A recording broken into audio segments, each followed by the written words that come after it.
चाहे कितना भी बुरा समय हो, हार कभी मत मानना। चिंता ने चिता से मुस्कुराते हुए कहा, तू मुर्दों को जलाती है, मैं जिंदों को जलाती हूँ। तू एक ही बार जलाती है, मैं हर रोज जलाती हूँ। तू विदा कर देती है, मैं जकड़ लेती। तू मृत्यु से जुड़ी है, मैं जिंदगी से जुड़ी हूँ।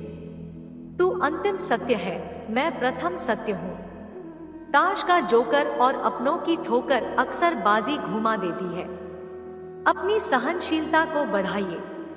छोटी मोटी घटना से हताश मत होइए। जो चंदन घिस जाता है वह भगवान के मस्तक पर लगाया जाता है, और जो नहीं घिसता वह तो सिर्फ जलाने के काम ही आता है। जब जल गंदा हो जाता है तो उसे हिलाते नहीं, शांत छोड़ देते हैं, धीरज रखते हैं। गंदगी अपने आप नीचे बैठ जाती है, साफ जल अपने आप ऊपर आ जाता है। इसीलिए जो धीरज रख सकता है वह अपना इच्छित सब कुछ पा सकता है। स्पीड ब्रेकर कितना भी बड़ा हो, गति धीमी करने से झटके नहीं लगते। उसी तरह मुसीबत कितनी भी बड़ी है, शांति से विचार करने पर जीवन में झटका नहीं लगता। आदमी जब पत्तल में खाना खाता था, मेहमान को देखकर वह हरा हो जाता था। स्वागत में पूरा परिवार बिछ जाता था। बाद में जब वह मिट्टी के बर्तन में खाने लगा, रिश्तों को जमीन से जुड़कर निभाने लगा।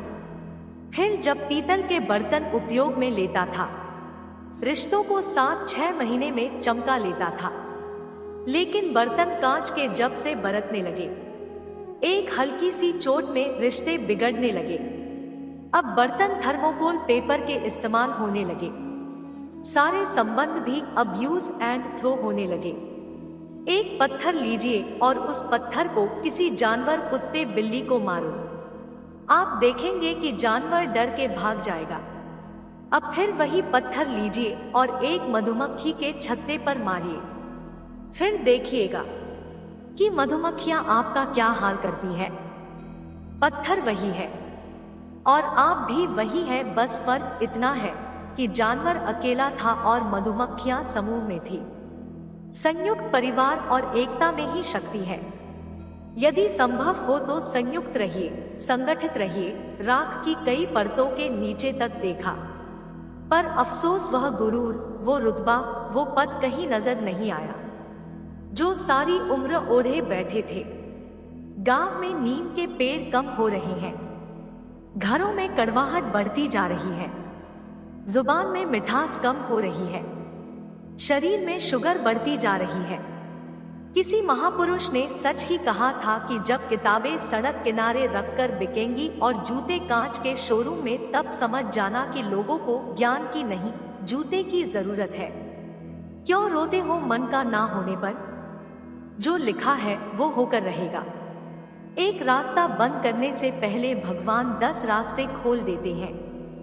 गर्मी के मौसम में पत्ते सूखने के बाद भी पंछी घोंसला नहीं छोड़ते, क्योंकि वो भी जानते हैं फिर से बरसात आएगी और पेड़ पर नए पत्ते आएंगे। जो हुआ उसे भूलकर नई शुरुआत करो और याद रखो, जिसका कोई नहीं होता उसका भगवान होता है। कलश से पूछा गया कि तुमने ऐसा क्या पुण्य किया है कि सबके सिर पर विराजते हो? उसने कहा कि मिट्टी के रूप में था तब पैरों में घूमता था, बनने के बाद धूप में तपा और फिर अग्नि में जलाया गया। इतने अपमान के बाद तुम्हारे सिर पर आया।